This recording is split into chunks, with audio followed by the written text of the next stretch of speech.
Welcome back, everybody, to Santa Fe Fashion Week, Fashion Behind the Curtain podcast. I'm Stephen Cuomo, executive producer of Santa Fe Fashion Week. I'm really excited to have Rachel as a guest today. Rachel, can you tell us a little bit about yourself? Yeah, great to see you today. My name's Rachel Vancelette. I run a creative agency called Vancelette Global Art Acquisitions and another company called Intro Expert. I've been in the creative field and creative arts for over 20 years now, so working in fashion, art, and technology. That's very cool. So I always do like a little pre-interview, and I thought something that really stuck with me as a producer of Santa Fe Fashion Week. We talked a little bit about how some people are not going to the bigger fashion events, and some of them are doing the guests are attending regional events. Can you tell us a little bit about that? Yeah, well, I've been a contributor for Vogue Italia since 2010. So I've been going to a lot of the different fashion shows in New York and throughout the world. I do think that, it's change. It's an ever evolving industry. We've had the influencer generation, we've had the buyer generation coming to a lot of the different fairs. And to the I also am at the art fairs, which often sometimes incorporate fashion shows as well, and the New York Fashion Week. And it's fractured now in a certain way. So there's a lot more interest in, finding that special piece, finding that special item, finding that young designer. So I think regional events and regional fashion shows are something that inspire a certain kind of audience of both the collector type, but also people who are wanting to have something differentiated. So I think it's an interesting time as fashion evolves and some of the collaborations that are happening among artists and different types of creatives with fashion. So, yeah, I do think, just as the art fairs are evolving in the same way and people are looking to be really connected to creatives, especially since the pandemic, I think the in person visits and really visiting ateliers and studios are really important to people. As we see fast fashion kind of dying, and kind of more of an eco-friendly kind of environment happening with how we're producing. So yeah, I think it's an ever evolving conversation. But yeah, you and I had spoken about kind of the regional kind of concept, and I think people get on planes and travel, and it's a moving global world we're in now. So you could find a fashion designer in Malaysia, and find them in a nice, fashion show in Santa Fe. So, I mean, these are the things that are really exciting, I find. That's really cool. So can you tell us a little bit about your journey into the fashion industry? Well, originally I was working at large galleries in Chelsea. I ran Barbara Gladstone's gallery as well as Yvonne Lambert. And so I was on the cursor of things happening with like Richard Prince doing his LVMH collaborations. And so I was seeing a lot of what was happening with artists doing collaborations with fashion designers. And then I was called by Franca at Vogue Italia to start writing about that. So in about 2010, she said, "Could you just write about what's happening, between artists and fashion designers in the city where you're traveling?" I was doing about 15 art fairs a year, traveling to China, traveling to Europe. And so I ended up in a lot of these environments that, these conversations that were happening between fashion and art. And of course, fashion was really on the uptake in those years too, in terms of the importance of it in who was working in the environment of the art galleries. Sponsorships started happening with brands. People at the top auction houses were wearing their Prada really well, things like that. So it became this, evolving conversation. So, and Frank has supported me. She was the chief editor and just a legend at Vogue Italia, in that conversation. So she really granted me an option probably before people were really having those conversations, which led me to going to all the fashion shows, supporting fashion designers.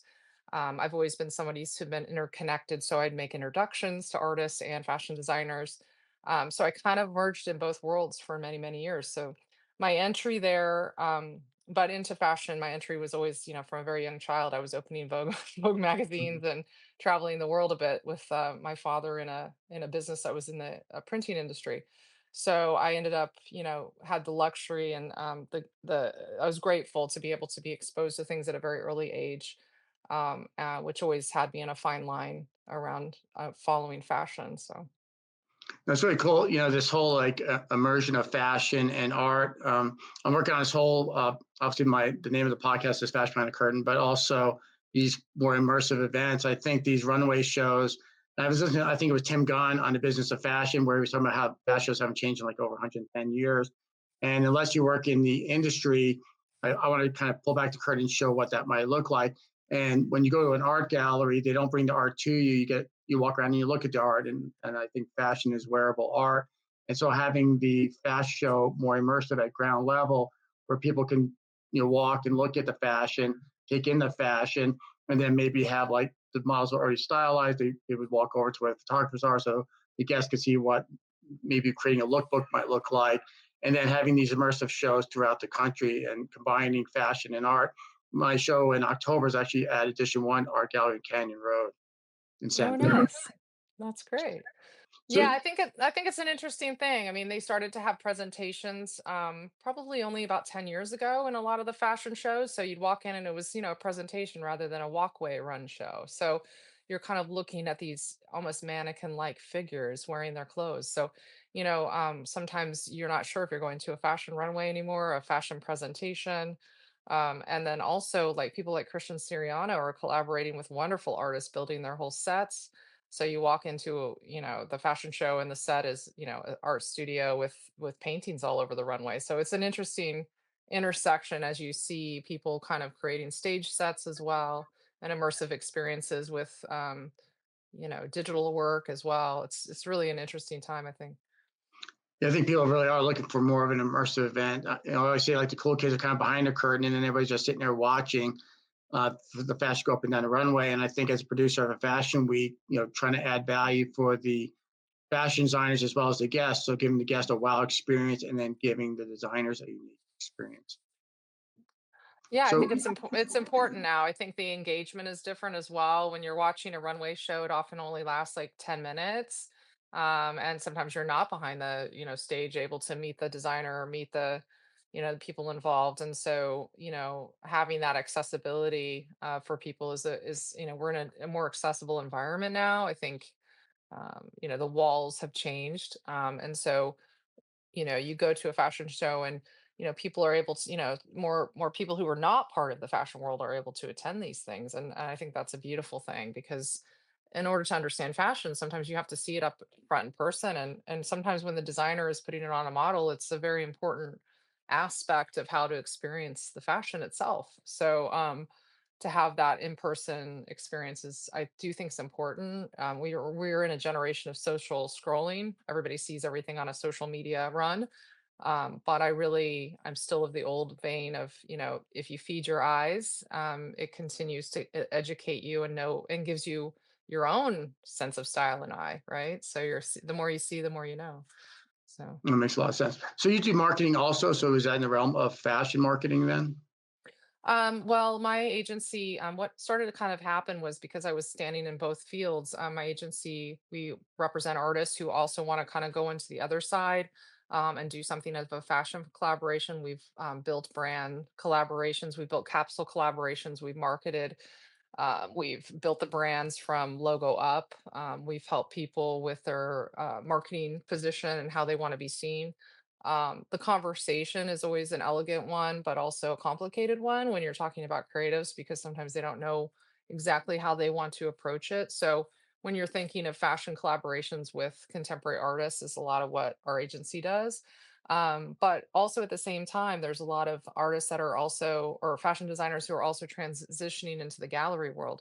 And now they're actually doing sculptures and they're doing paintings and they're extending their practice past fashion. So what we do is really try to build that conversation for them, and really understand the marketing key of how you want to put that out in the world, um, and make it personalized and authentic. I mean, a friend of mine I just spoke to the other day said that the biggest value in the next 5 years when you think about the internet is going to be authenticity. Like who is really authentically doing what they're doing, and we'll hopefully get away from some of the falsities of what you see online. And so these are things that we're working at to make sure that marketing messages as well as personal stories are being told. So yeah. That's interesting. Tom Ford, which he had a huge home. I think they recently sold in Santa Fe, and he went from fashion designer to filmmaker. So it's very, very interesting. I also know that, talking to some of the petite or art gallery owners in Canyon Road, that their attendance or people actually going to galleries have really dropped off. Some people are just buying online, and owning a gallery is a very expensive proposition. So do you see fashion, are they utilizing fashion to drive more traffic to their galleries, or what's kind of that relationship's been like between gallery owner, artist, and fashion designer? Well, I think Chelsea, I was in Chelsea very early when they were still building the High Line. It was still like drilling, and you'd walk into Chelsea and it was like the old warehouses, and now it's, really changed. The movement has changed. And I'd say in like 2005 and 2006, 7, 8, you started to see a lot of these gallerists like open their spaces during Fashion Week because, Bryant Park was starting not to be Bryant Park anymore, and they were starting to diversify where they were showing their showings and where people were doing their fashion shows. So during Fashion Week, you'll often find, that there's these big shows happening within the gallery space, and that also helps them, rent the space out to a fashion designer and afford their rent if there isn't that motion traffic. Mhm. This week, I was just I'm out in outside out east here in the Hamptons right now, but earlier this week was all the art fairs, and they have these massive art walks that are down in Tribeca. And a lot of those spaces and a lot of those dealers are really supportive of fashion designers. So they usually are giving their spaces out for charitable events. You see a lot of mixed collaboration with like an art show and a fashion show and a dinner and, a charitable fundraiser. So I think the merge is there. And yeah, I think there is an issue. There's probably oversaturation of too many galleries, but also the overhead of a gallery, continues to go up. The rent is expensive, and you have to find other innovative ways to bring creative people together. And for me, I really feel like, I mean, what we're trying to do at InterExpert is create an environment of about 40 different categories of creatives. So people can get together and collaborate with a chef or collaborate with a fashion designer or an artist. And what I'm seeing in that collaboration of how we've been building that community, is this need for that. So I think if gallerists are thinking differently, they're starting to bring in private groups to have dinners. There's a lot of things happening now 'cause, the world is everybody's oyster.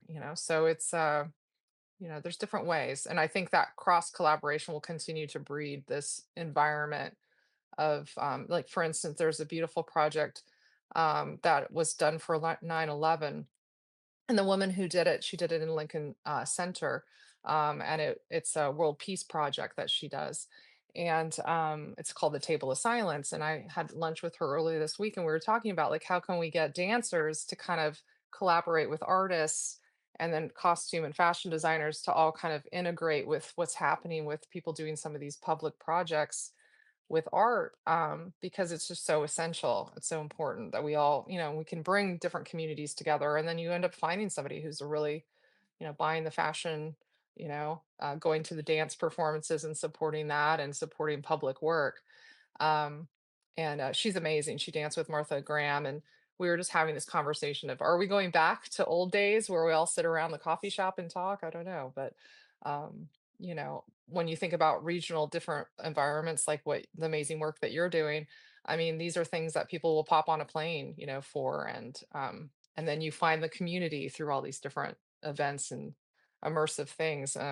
It's easier for people to interact with one another, I think, in those kind of environments rather than just sitting at a fashion show as people walk by. So, Well, it brings up some memories. So I think it was the first or second year. I think it was probably the first year of Santa Fe Fashion Week, and I was struggling to get enough designers. Before that, I was doing like fashion shows in different clubs and nightclubs, kind of bring like I used to live in Las Vegas, Nevada, to try and bring that scene yeah. to Albuquerque. And so nobody like really knew about nobody knew about Santa Fe Fashion. Obviously, it was first year, and I came up with this idea almost as a filler to open up with a dance act, on the runway. And I was actually at an art gallery here in Albuquerque, and there was a Deirdre Michelle, who's actually my agent now. I'm an actor, and she used to dance, I think, for Beyonce back in the day. Anyway, so she opened the show, which was really cool. Her and her dancer, so I really got the energy going. And then after intermission, again, she would open and then close the act. And so that kind of gave me like three spots. So instead of having, let's say, 10 or 12 designers, that gave me like three spots, but it really energized the group. Another thing I found interesting in downtown Summerlin, I'm not sure if the clothing store is there anymore, but it was a huge men's clothing store.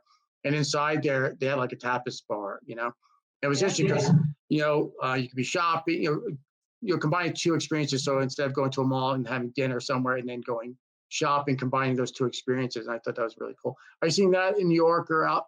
I'm sure that was like an original idea, but are you seeing that? Yeah, yeah, you do see it now. I mean, they have these beautiful, like, one of the big French companies just opened a very large department store in downtown Wall Street.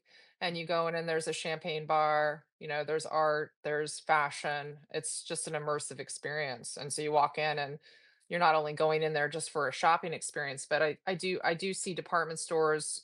I mean, you see it in Europe a lot more, but I think it's starting to happen here more in the United States and in LA and different places where people come for different experiences. So they want music, they want to have a really wonderful chef pop up. A Michelin star chef pops up for a month and is serving, tapas at a bar or something like that. And then you kind of move your way through these experiences. I also do see it also in fashion, like, these capsule collections have been really, chased after. Um, I've been following this for over a decade, just kind of watching what people are doing collaboratively, and creating capsule collections of maybe a ten piece capsule collection, and it will pop up and be an experience that you just only have, kind of like the old trunk shows, I guess you'd say, but in a different format, and sometimes more approachable for people to not feel, because if you think about, going into like a high-end store, sometimes it's very intimidating. You kind of go in, nobody talks to you. You're Mhm. kind of like, why is it? And same with art, no one's talking to me like, what's going on? I'm just experiencing this thing and no one's telling me anything about it. And I do think there's a younger generation that's very highly educated. They want to know more. They want to know how things are made. They want to know why this exists, what the history of it is, who these people are, so I think we're in an information age in a different way than we used to be. But I also feel like, it's also a slowdown too, where people are needing some space for those experience a piece of art and taking more time to look at someone's fashion.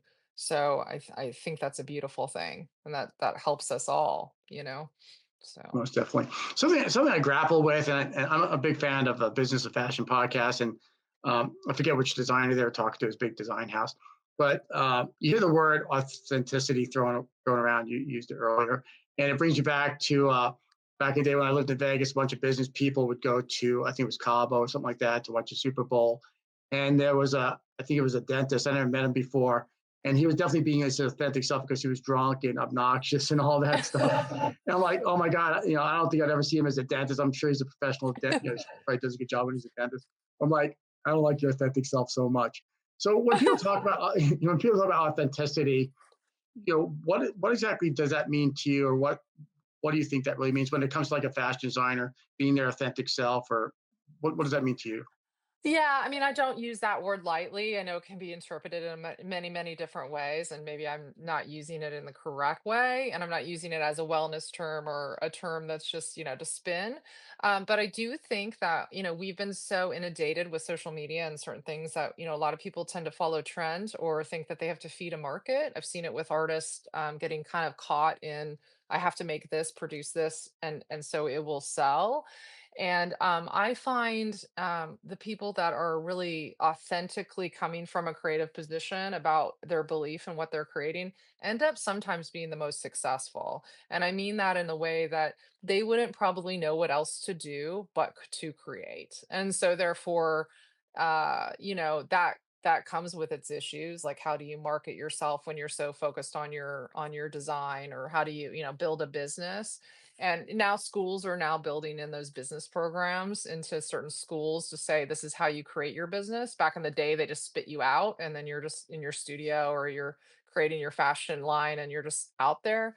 It costs a lot now to build a business and think that you can become Michael Kors overnight. There's people and financial components of that are really important, and they have huge financial companies backing them.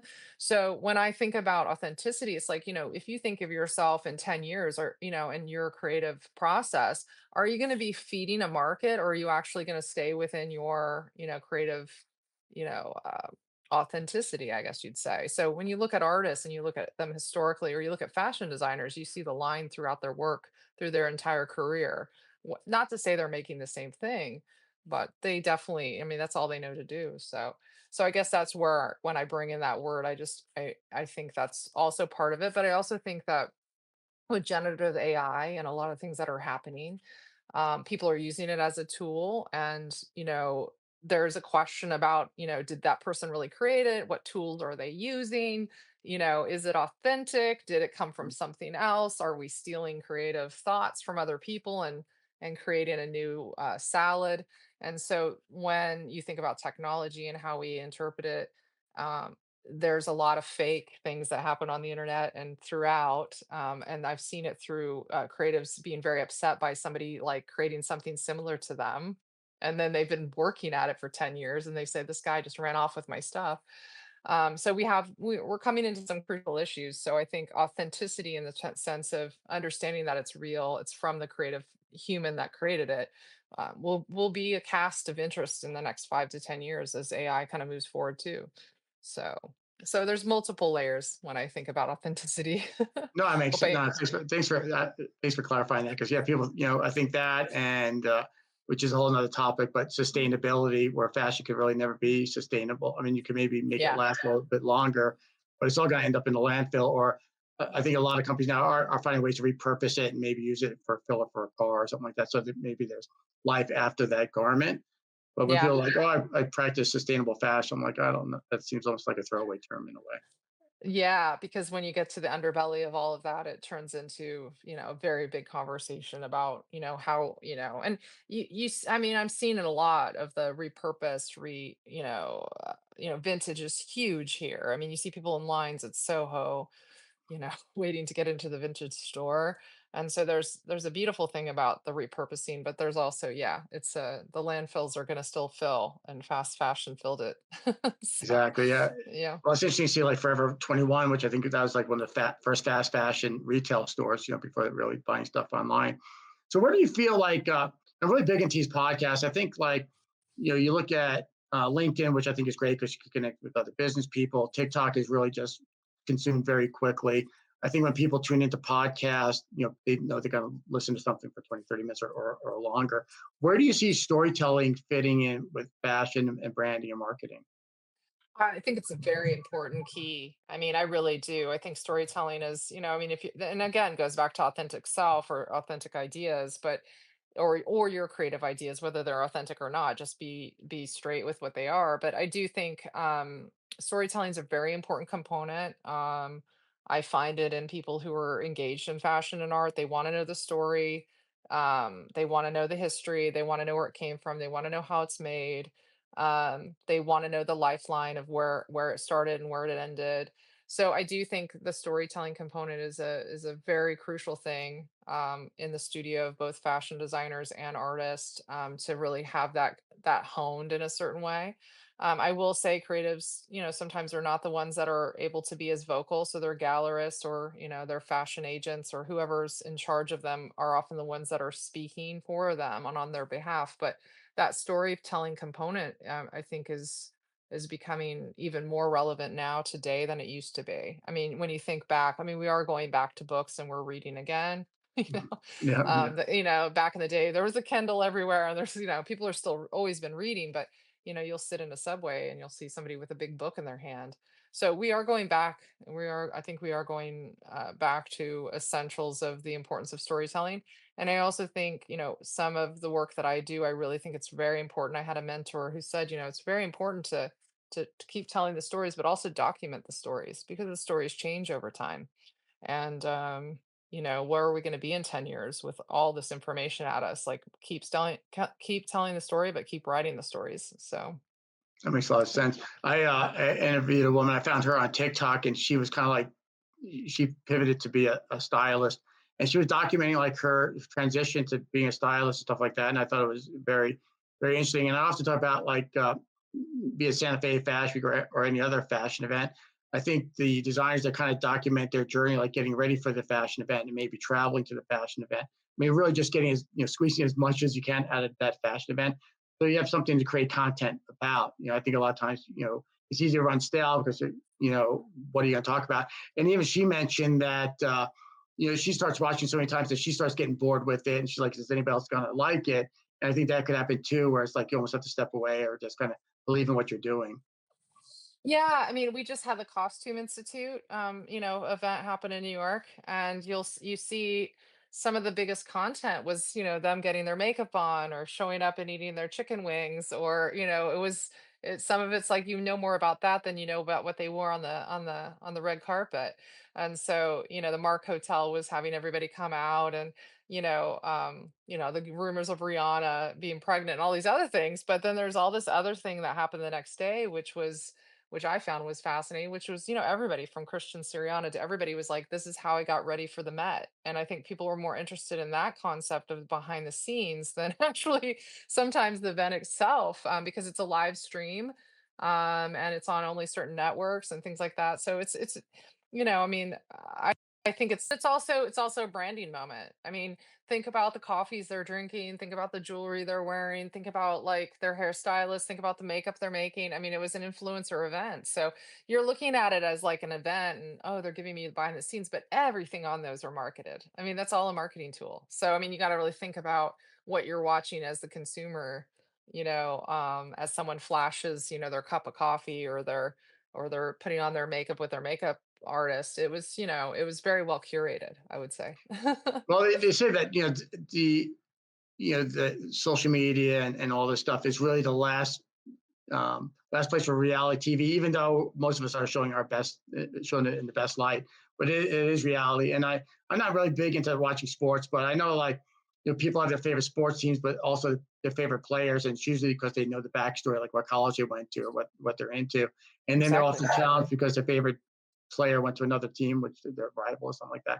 So I think storytelling and brand building and behind the scenes is just really really so important to kind of, like I said, document that journey.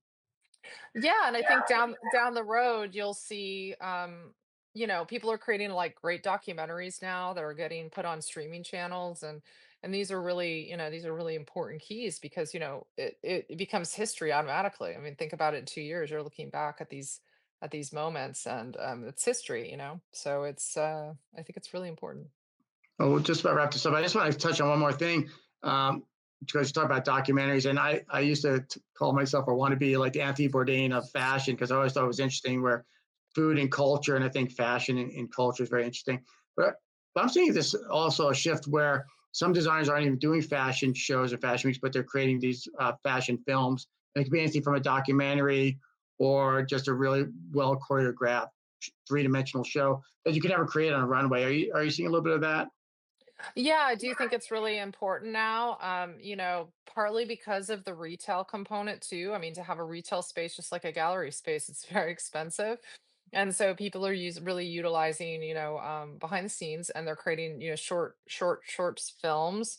And then, you also see it with the runway shows in New York Fashion Week because they're running all of that on video, and, it's just perpetually, just pumped out during the weeks.